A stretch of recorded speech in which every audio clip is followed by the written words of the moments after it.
Joseph's life takes a dramatic turn when he is betrayed by his own brothers and sold into slavery. God transforms his pain into purpose and turns every setback into a stepping stone. This is the full Bible story of Joseph. Chapter 1. A Dreamer Among Brothers. Genesis 37. Long ago, in the land of Canaan, there lived a man named Jacob, also called Israel, who had 12 sons. Among them, his heart cherished one above all, Joseph, the son of his old age, born from his beloved wife Rachel. Joseph was different.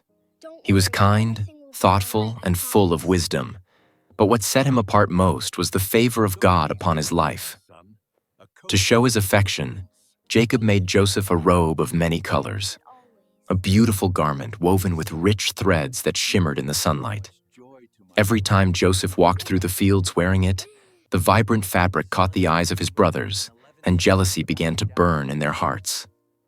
Joseph, however, was innocent of their hatred. One night he had a dream that would change everything. Excited, he ran to share it with his family. "Listen," he said, his eyes glowing with wonder. "We were in the field binding sheaves of grain, and suddenly my sheaf stood upright, while yours gathered around and bowed down to mine." The brothers looked at him, anger rising. "Do you really think you'll rule over us?" they sneered. But Joseph, unshaken, later had another dream. "This time," he said, "the sun, the moon, and 11 stars bowed down to me." Even his father scolded him gently, saying, "Shall your mother and I and your brothers come to bow down before you?" Yet deep inside, Jacob kept Joseph's words in his heart, wondering what they meant. As the days passed, the brothers' envy grew. They could not stand the sight of him. One day, when they were tending their flocks near Shechem, Jacob sent Joseph to check on them. "Go, see if all is well with your brothers and with the flocks," he said. Joseph traveled far to find them, unaware that this journey would change his life forever. When his brothers saw him approaching from a distance, the coat of many colors fluttering in the wind, they conspired together. "Here comes that dreamer," one said bitterly. "Let's kill him and see what becomes of his dreams." But Reuben, the eldest, spoke up. "Do not shed his blood," he urged. "Throw him into this pit instead." His plan was to rescue Joseph later. When Joseph arrived, smiling and innocent, they tore off his robe and cast him into a deep, empty well. As they sat down to eat, a caravan of Ishmaelite traders approached, their camels loaded with spices, balm, and myrrh on their way to Egypt. Judah, another brother, had an idea. "What gain is there if we kill him? Let's sell him instead." So they pulled Joseph out of the pit and sold him for 20 pieces of silver. As the caravan disappeared down the road, Joseph's cries faded into the distance. The brothers dipped his coat in goat's blood and brought it to their father. "We found this," they said. "Is it your son's robe?" Jacob's heart shattered. "It is my son's robe," he cried. "A wild beast has devoured him." From that day forward, Jacob wept for Joseph and refused to be comforted. Meanwhile, far from home, Joseph looked back one last time toward the horizon of Canaan. His heart ached, yet even in his sorrow, he whispered a prayer. "God, I don't understand, but I will trust you." And so began the journey of Joseph, a young dreamer torn from his family, betrayed by his own blood, yet walking unknowingly toward the destiny God had written for him before he was born. Chapter 2. From slave to servant. Joseph in Potiphar's house. Genesis 39. The desert winds howled as the caravan carrying Joseph made its way toward Egypt. The sun blazed above him, and dust clung to his skin. Once a beloved son, now a slave. Joseph's heart ached with confusion. Yet even in chains, he whispered prayers to the God of his fathers, trusting that somehow this suffering had a purpose. When they arrived in bustling Egypt, a land of towering statues and golden palaces, Joseph was sold in the slave market. Among the crowd stood Potiphar, an officer of Pharaoh, the captain of the guard, a powerful man known for his discipline and loyalty. Potiphar saw something different in Joseph's eyes, a calm strength, a confidence that seemed out of place in a slave. He purchased him and brought him into his household. From the moment Joseph stepped into Potiphar's home, God's favor was with him. Everything he touched seemed to flourish. The other servants noticed how crops grew better under his supervision, how accounts balanced perfectly when Joseph handled them, and how peace filled the household wherever he went. Potiphar soon realized that Joseph was no ordinary man. Scripture says, "The Lord was with Joseph, and he succeeded in everything he did." So Potiphar promoted him, placing him in charge of his entire estate. Joseph, once a slave, now managed everything, from livestock to finances, and Potiphar trusted him completely. But with blessing came testing. Potiphar's wife, a woman of great beauty and pride, began to notice Joseph. Day after day, as he worked faithfully, she tried to draw his attention. "Joseph," she whispered one day, "come and lie with me." Joseph's heart trembled, not with desire, but with conviction. "My master has withheld nothing from me except you," he said firmly. "How then could I do this great wickedness and sin against God?" His words burned with integrity. Yet she persisted, her advances growing bolder each day. One afternoon, when the house was empty, she seized him by his cloak. "Come with me," she demanded. But Joseph tore himself away and fled, leaving the garment in her hands. Her admiration turned to fury. Humiliated and rejected, she screamed, calling the other servants. "Look," she cried, "this Hebrew tried to assault me." When Potiphar returned home, she showed him Joseph's cloak and repeated the lie. Potiphar's face darkened with rage. Without trial, he ordered Joseph to be thrown into the royal prison, where Pharaoh's own prisoners were kept. The same hands that once managed an estate now touched cold iron bars. The faithful servant was now a prisoner. But even in the darkness of the dungeon, God's light never left him. The warden quickly noticed Joseph's wisdom and character. Before long, Joseph was entrusted with responsibility once again, overseeing all the prisoners and managing daily affairs.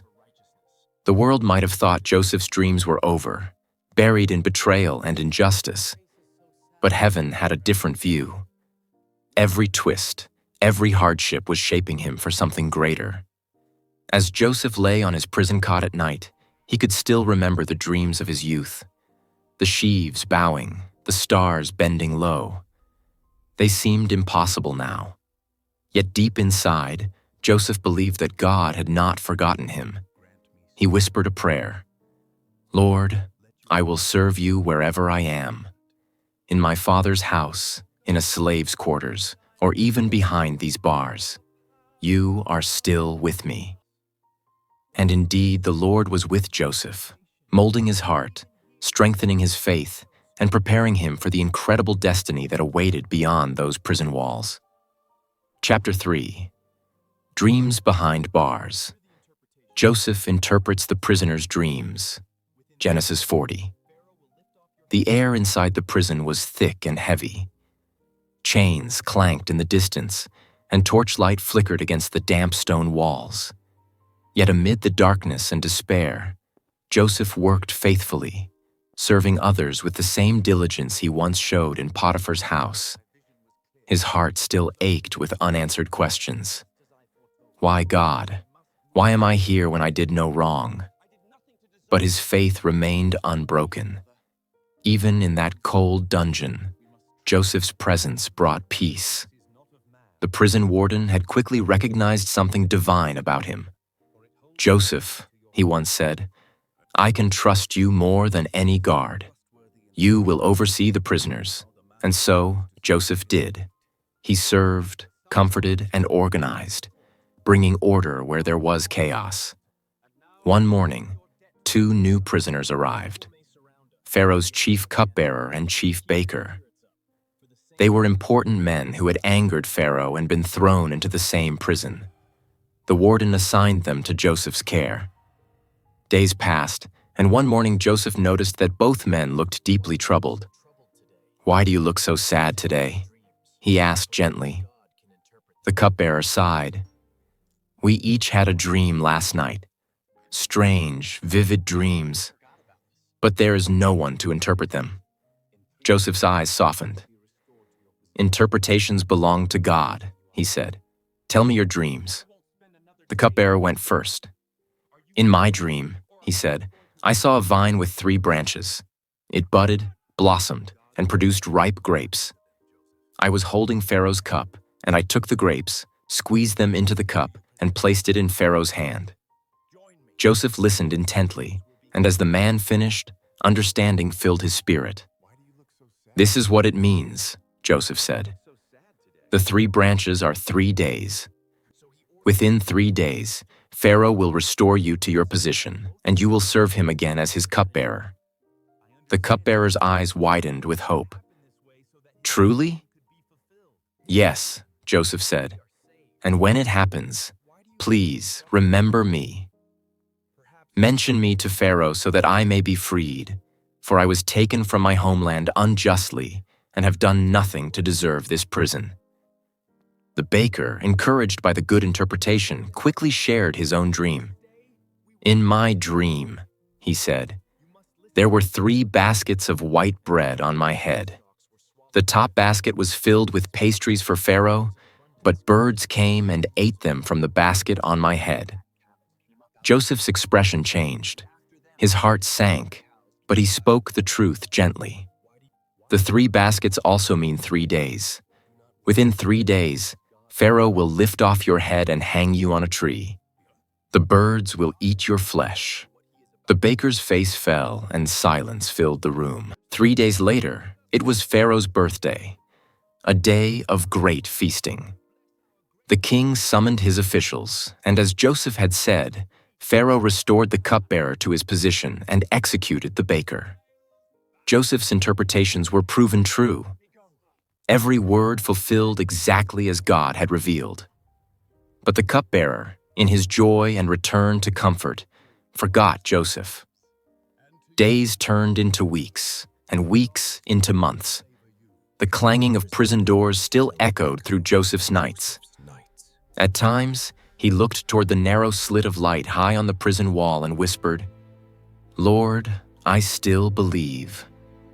You have not forgotten me."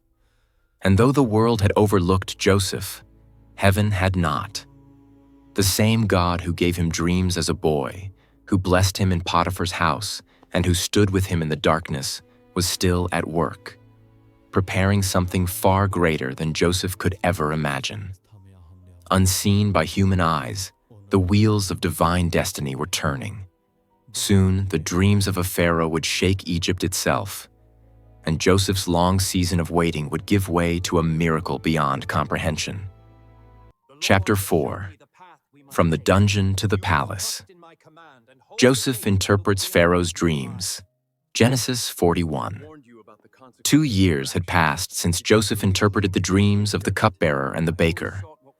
2 long years of silence, where heaven seemed distant and the stone walls of the prison whispered only patience. But God had not forgotten his servant. One night, Pharaoh, the mighty ruler of Egypt, had 2 dreams that shook him to the core. In the first dream, 7 fat cows came up from the Nile River, grazing peacefully on the riverbank. Suddenly, 7 thin, ugly cows rose after them and devoured the fat ones, yet remained just as gaunt as before. Pharaoh awoke, disturbed.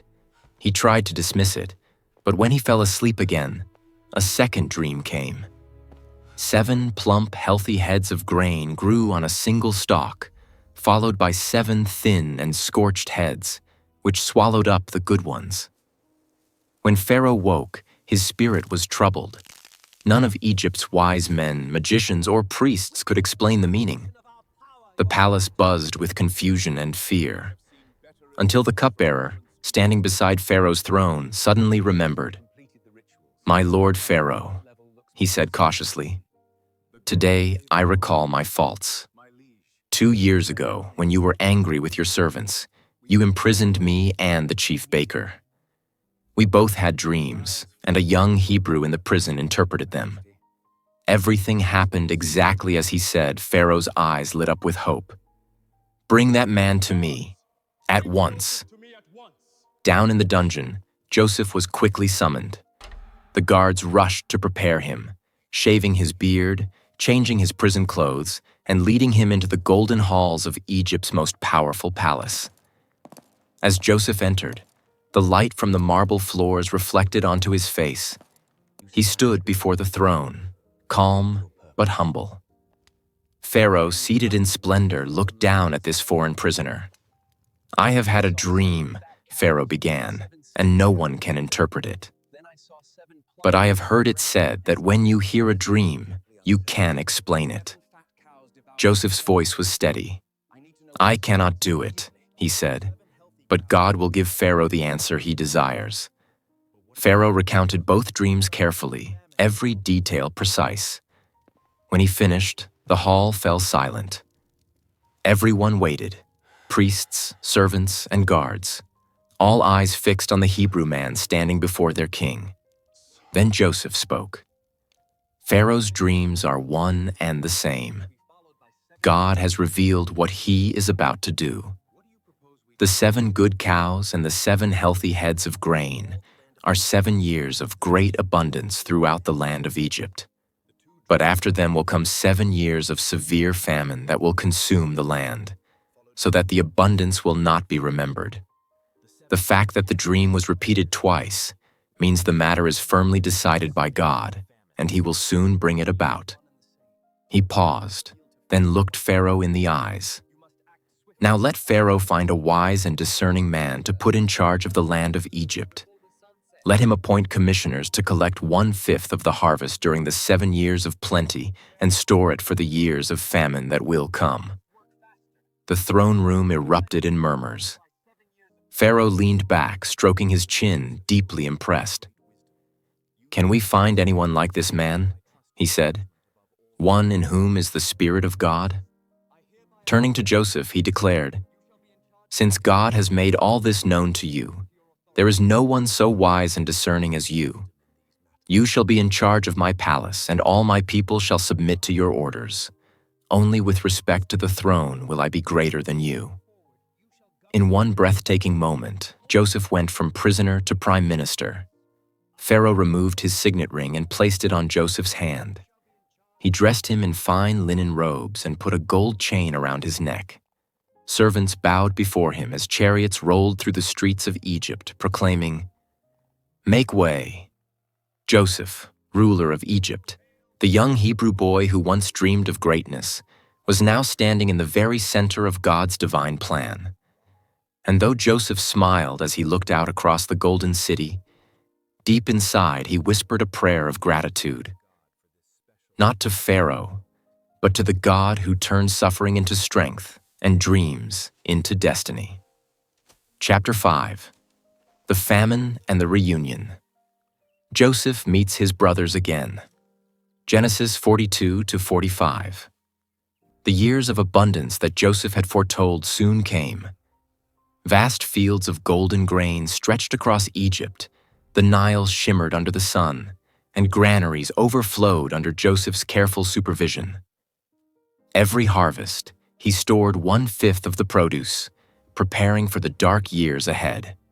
Then, just as God had revealed, the 7 years of plenty ended. The skies grew dry, and the rivers began to recede. The earth cracked under the relentless sun. Farmers looked to the heavens for rain that would not come. The famine spread swiftly, not only across Egypt but into distant lands, even to Canaan, where Joseph's family lived. In Jacob's home, food had grown scarce. The once strong patriarch, now an aged man, gathered his sons. "I have heard that there is grain in Egypt," he said. "Go down there and buy some for us, that we may live and not die." So 10 of Joseph's brothers set out for Egypt, leaving Benjamin, Joseph's younger brother, and behind with their father.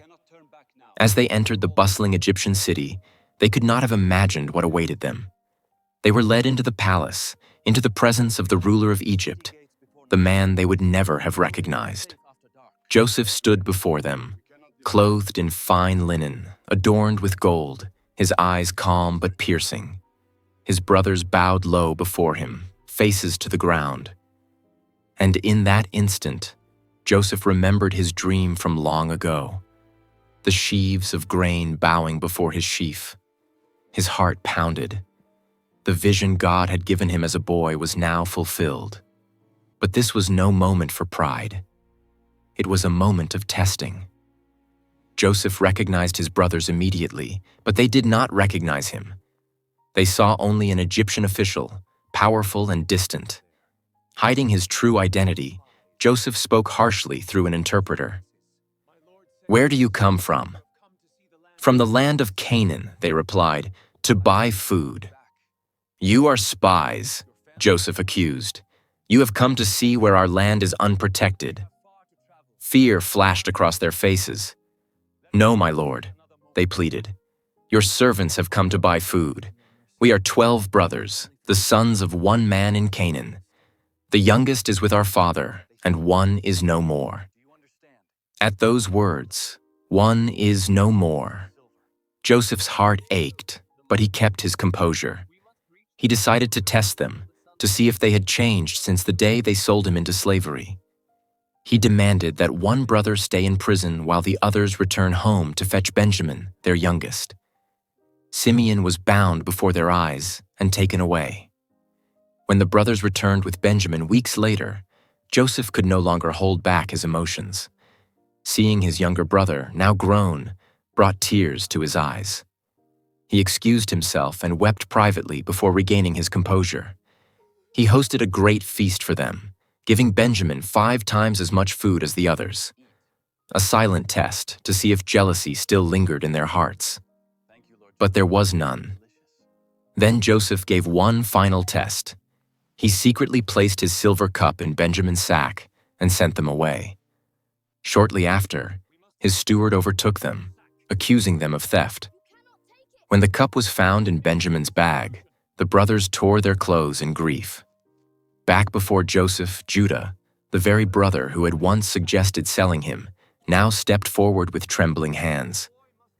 "My lord," he pleaded, "take me instead of the boy. Let Benjamin go home to our father. For if the boy does not return, our father will die of sorrow." In that moment, Joseph's heart broke completely. He could no longer contain the flood of emotion. He sent all his servants away, and when he was alone with his brothers, he wept so loudly that the entire palace could hear him. "I am Joseph," he cried. "Is my father still alive?" His brothers stood frozen, their faces pale with shock and fear. Joseph stepped closer, his eyes soft and full of tears. "Do not be afraid," he said. "You meant evil against me, but God meant it for good, to save many lives." He embraced them one by one. The years of pain, betrayal, and longing melted away in that single divine moment of forgiveness. Soon, Pharaoh himself heard the news and invited Joseph's family to settle in Goshen, a fertile region of Egypt. When Jacob learned that his beloved son was alive, he could scarcely believe it. "My son Joseph is still alive," he cried, tears streaming down his wrinkled cheeks. "I will go and see him before I die." As father and son finally embraced, both wept for a long time. What began as betrayal ended in redemption, a story only God himself could write.